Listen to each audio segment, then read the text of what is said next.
Good evening. It's that time of year again, children. Halloween!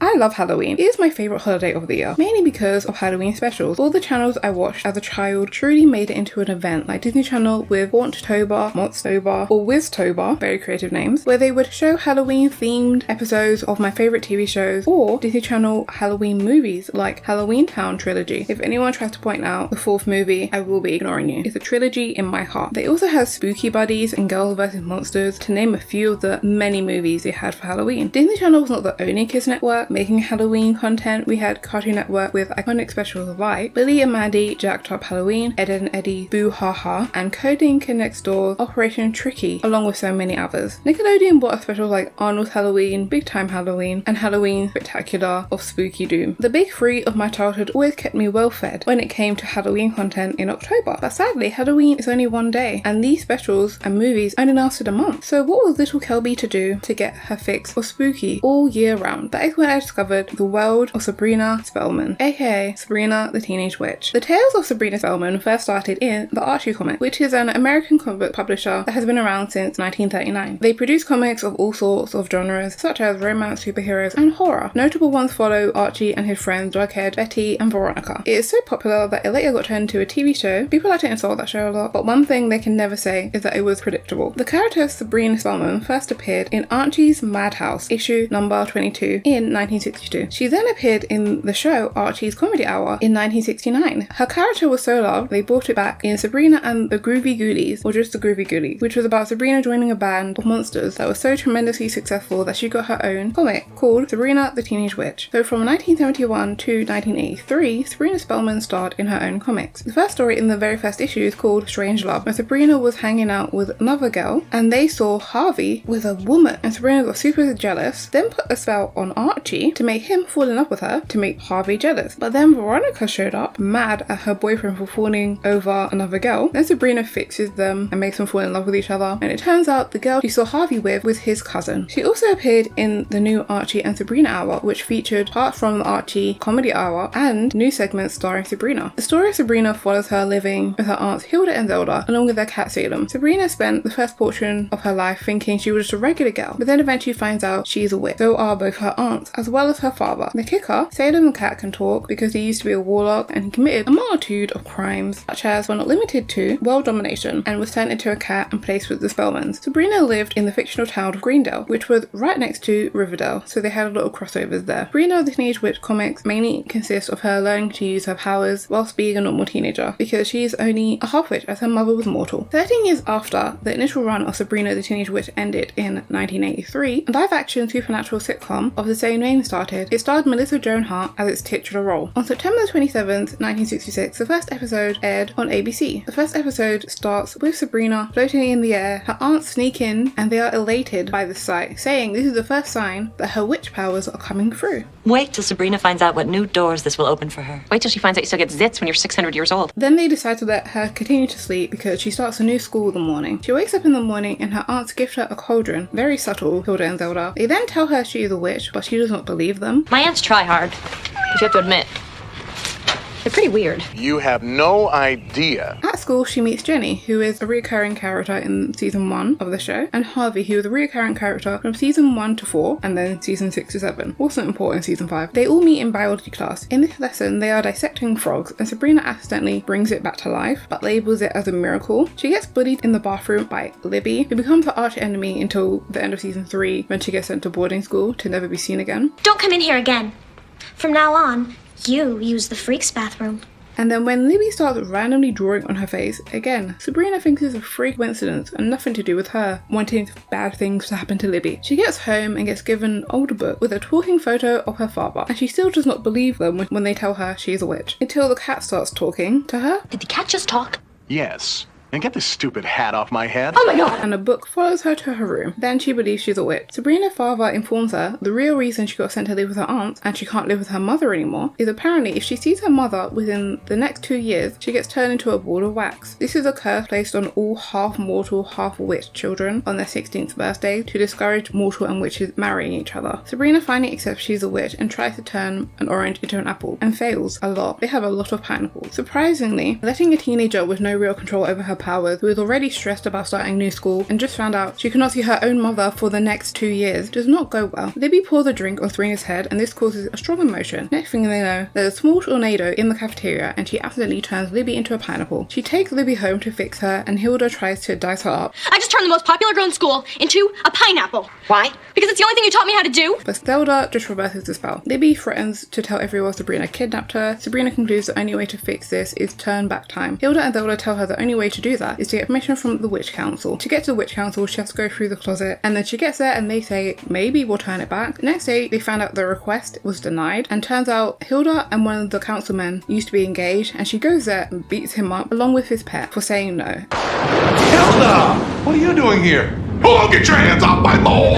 And then they fix everything, and the whole day repeat, and she throws Libby's drink in her face, and no one thinks it strange that the drink went upward without anyone touching it. This show follows Sabrina from finding out that she was a witch and learning about all the witch tradition and supernatural lore. She graduated high school, moved out, went to university. There were many different friends and boyfriends. Aunt Hilda and Zelda appeared less frequently as she gained more control of her powers. Then they moved to another realm. The only character to appear in every episode alongside Sabrina is Salem, the most iconic cat ever. There are numerous differences between the TV series and the comic. The first being that Sabrina discovers she is a witch at a younger age. Second is the series is set in Westbridge, whereas the comics are set in Greendale. And thirdly, in the comics, Hilda is a serious one and Zelda is the more fun art. The first 4 seasons of the show aired on ABC, then it switched over to the WB for the final 3 seasons. The show overall lasted 7 seasons with 163 episodes. A TV show is not where this version of Sabrina started though. They also have several movies. The first being Sabrina the Teenage Witch, which was released before the TV show in April, but still starred Melissa Joan Hart, and everyone else was different. The movie had the same name, and like the show, it starts with Sabrina being sent away, but this time she lives in Riverdale instead of Westbridge, like she did in the show. On the morning of her 16th birthday, she starts developing her powers. She goes to school, and strange things start happening, like seeing herself on a broomstick, and she starts to suspect something is up, but tries to move on. She also develops a crush on this guy called Seth, played by Ryan Reynolds. After walking into her glowing wardrobe, she finally admits something is definitely going on, and then her aunts tell her she is a witch. This was just a really long, drawn out version of the first episode with different actors. There were 2 other movies, Sabrina Goes to Rome and Sabrina Goes Down Under. Those 3 movies came out between 1996 and 1999. There was also 6 video games about the series: Sabrina the Teenage Witch Spellbound, Sabrina the Teenage Witch Bundle of Magic, Sabrina the Teenage Witch Rat-a-tat, Sabrina the Teenage Witch Twitch in Time, Sabrina the Teenage Witch Potion Commotion, and finally Sabrina the Teenage Witch Triple Pack. The show ultimately came to its conclusion in 2003. With the live action show doing so well, they decided to make an animated series called Sabrina the Animated Series. So it started in September of 1999, meaning it started around the same time season 4 came out of the live action show, just before live action changed from ABC to the WB. This version is different to the live action series in many ways. Firstly, Sabrina is 12 in the show and already knows about magic, but she still lives with Hilda, Zelda, and Salem, so this version is closer to the comic. The first episode is called The Most Dangerous Witch. It is about this witch hunter who comes to town and he accidentally kidnapped Harvey, thinking he is a witch because he was wearing an amulet that he took without permission, so it was really his own fault. Is it me? Too retro.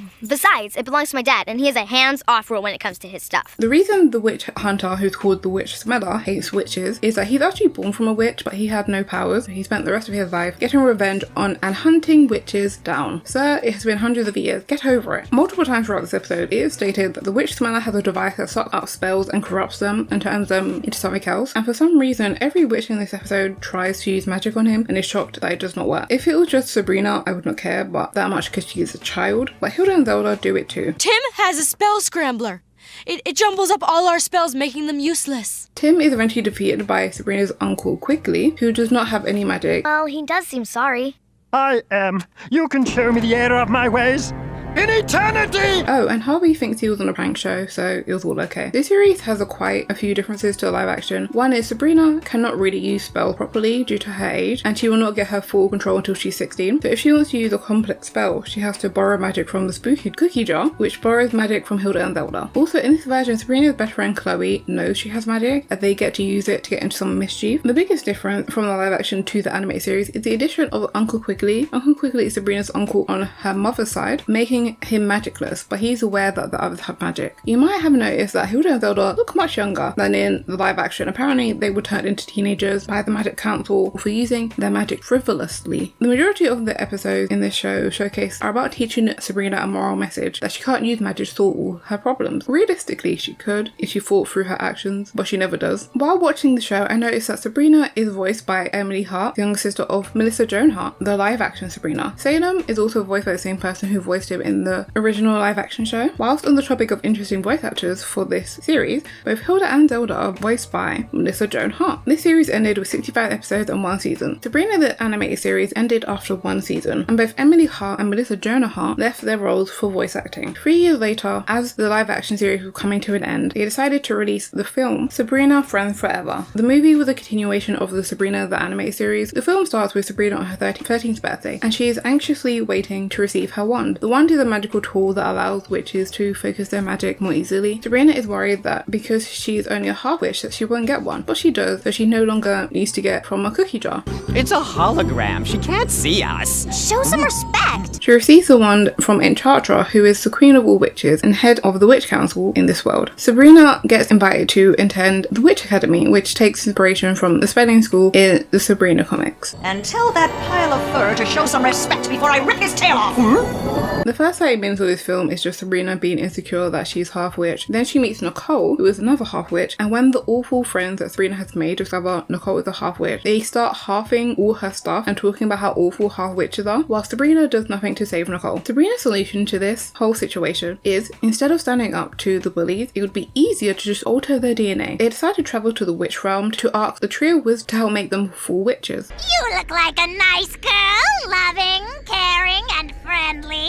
Oh, well, I can fix that. Whilst looking for the Tree of Wisdom, they find these 3 doors. The first door gets them turned into mermaids and almost eaten by a giant squid. The second door, they end up ice skating and somehow almost killed by ice puck. And the third door leads them to these dancing princes. They eventually find the Tree of Wisdom, and apparently, knowing Salem becomes beneficial as these cat creatures let them through. Yeah, Saley told us all about you.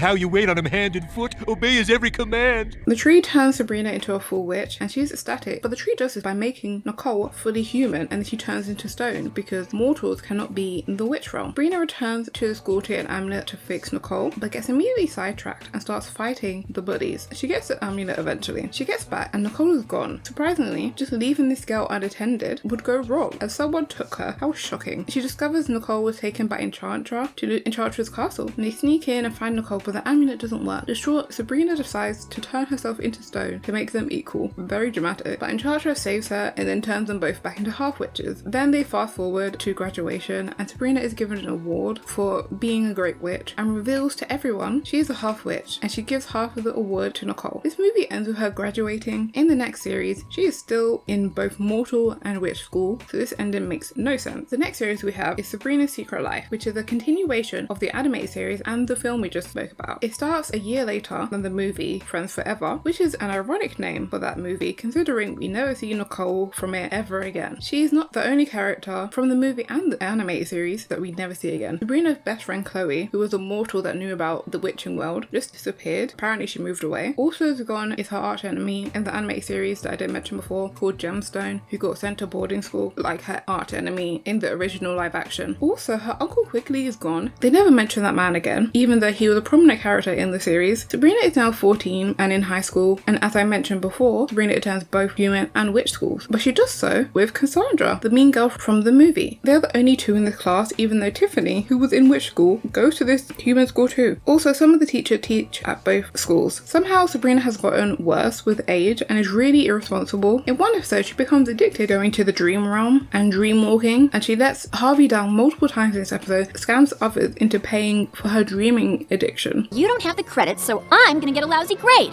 Don't waste my time. Just take them and go. The biggest change in the series is Salem. He goes from the joking, wisecracking mascot character to the voice of reason in the show, and it was really unsettling. Every time he made sense, I kept waiting for the punchline, and there wasn't one. Fun little fact, I have a dollhouse of the Sabrina house that someone gave me as a kid. This show only had 1 season and 26 episodes between 2003 and 2004. 10 years after the start of Sabrina's Secret Life, they gave an animated series of Sabrina a third try, with Sabrina Sabrina, Secret of the Teenage Witch in 2013. As per usual, Sabrina lives with her two aunts, but this time, not because she could not see her parents, they decided to kill them off in this version. Unlike in the two previous cartoons, Sabrina being a half-witch actually makes her stronger. Oh, and Sabrina is a princess. We aren't supposed to hurt the werewolf. Careful, princess. Your human half is showing. Yeah, and your jerk half is showing. They changed Salem's personality. He is now closer to what he was originally, but he's still not the same. And he's being forced to work for Enchantra. Enchantra has had a demotion since the last show. She is now only the headmistress of the witch school and is determined to make Sabrina hate the human world and make her move to the witch world and marry her awful son so that she can become regent and control the witch world. Harvey was temporarily a werewolf in this version, and this is the first time Harvey is not the romantic interest. He was in the two previous anime series, he just wasn't that important. Sabrina has a younger cousin called Ambrose who is in the comics and lives with Sabrina and her aunts and is the child of an unknown Spellman. This is probably the most unique version of Sabrina to be made, but it is my favourite animated one because the other ones did get very repetitive after a while. Sabrina goes to both witch and human school again. I do not know when she sleeps. The show only lasted one season with 26 episodes from 2013 to 2014, and Sabrina is voiced by Ashley Tisdale, aka Maddie, aka Sharpay, aka Candace. Going back to the Sabrina comic book, they have decided to make them lean more into horror rather than teenage humor, which it had been previously. So in 2014, the Chilling Adventures of Sabrina comic came out. This one started with the same usual Sabrina lives with her aunts and Salem, and Ambrose is there too. But this time, on her 16th birthday, she is forced to choose to be either a witch or a mortal. That is Madame Satan, Sabrina's dad's ex-girlfriend who hates the Spellmans, to put it lightly, and is trying to ruin their lives. Ambrose is back again. They forgot about him for ages, and now he is in every version. In the Chilling Adventures comics, he's being punished for exposing witchcraft and he cannot leave the Spellman house. Sabrina's parents are alive, but Sabrina's mom is in a psychiatric facility because Sabrina's dad turned her insane so that he can take Sabrina to his sisters. And in this version, Salem was turned by a regular group of witches, not the Witch Council. He's still a warlock. Also, Veronica and Betty from Riverdale are witches in this series and are recruited by Madame Satan. One thing that I feel needs to be mentioned is Harvey is killed in this show. Sabrina's dad is resurrected into Harvey's body and Sabrina does not know. I do not want that information in my head, but you know what they say. Sharing is caring. This comic book series is still going on. After the success of the Chilling Adventures of Sabrina comic, they decided to make a TV based on it in 2018. The series is set in Greendale again, right next to Riverdale. I cannot tell you which town is weirder. Maybe it's something in the shared water supply. Who knows? Sabrina, as normal, lives with her two aunts, Hilda and Zelda, with the addition of Ambrose. This time, both her parents are actually dead. She does become the Queen of Hell at some point, but at least her outfit looks great. Sabrina knew she was a witch from birth in this version, but on her 16th birthday, she will be forced to choose to be a full witch or a mortal. Not a lot of responsibility for a child. JK. She was played by Kirina Shipka, and her younger version was played by McKenna Grace, and whoever did the casting for this deserves a raise, because 8 years later, I still get these two confused. Harvey is there too, and they both briefly date. Then he ends up dating Sabrina's friend Ross for the rest of the series. Hilda and Zelda are both members of the Church of Night, which is a witch religion that worships Satan. Zelda is much stricter in this version and will do anything for the family to maintain power and reputation in the witch community. Then we have Ambrose, Sabrina's much older cousin, who is housebound like in the comic, but this time it is for trying to blow up the Vatican. He is known to help Sabrina with all her bad ideas, and she has a lot of those in this series. Like every time she's given two options, she takes the bad one. A 16-year-old girl forced a 134-year-old man to lie. Is that what happened, Ambrose? Did Sabrina bully you? Next we have Madame Satan, also known as Lilith in this version. She becomes one of Sabrina's teachers so that she can make sure Sabrina is going to live up to her destiny that Lucifer wants for her. There's also Nick, who is Sabrina's main love interest after she and Harvey break up, and he's actually a warlock. She normally dates humans. The witch lore is far darker in this show. She is forced to sign her name in the Book of the Beast and pledge herself to the Dark Lord. In the original sitcom, all she had to do was guess a family secret, which was, spoiler for the over 20-year-old show, all the Spellmans are born with a twin, and one of the twins is always evil, and one of them is good. Following the lead set in the original TV series, Hilda is presented as the kind aunt, and Zelda is presented as a strict one. In the final part of the show, the original Aunt Hilda and Aunt Zelda from the TV sitcom appeared, and I was so excited. The show finished with 36 episodes and 2 seasons split into 4 parts in 2020. Sabrina has also made appearances in the show Riverdale, which is based on RT Comics 2, multiple times after the show ended. I really like this version, other than some of the decisions that were made in part 4. I didn't like some of the changes to Sabrina's origin. The first 3 parts, solid TV. They also made Salem just a familiar in this show, and he only spoke once when he and Sabrina first met. Other than that, he's just mainly a regular cat, except for when he has to kill someone. Well done.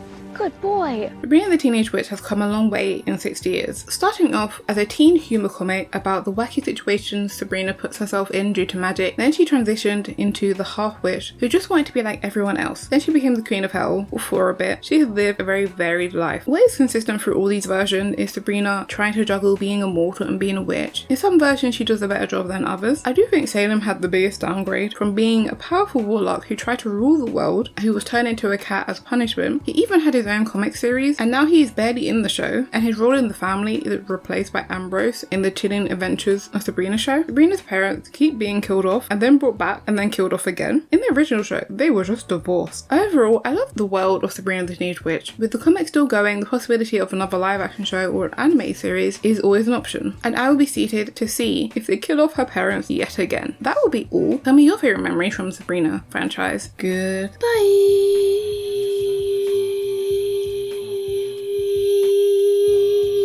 Oh, and Sabrina had a crossover where Sonic tried to kill her in one of the comics.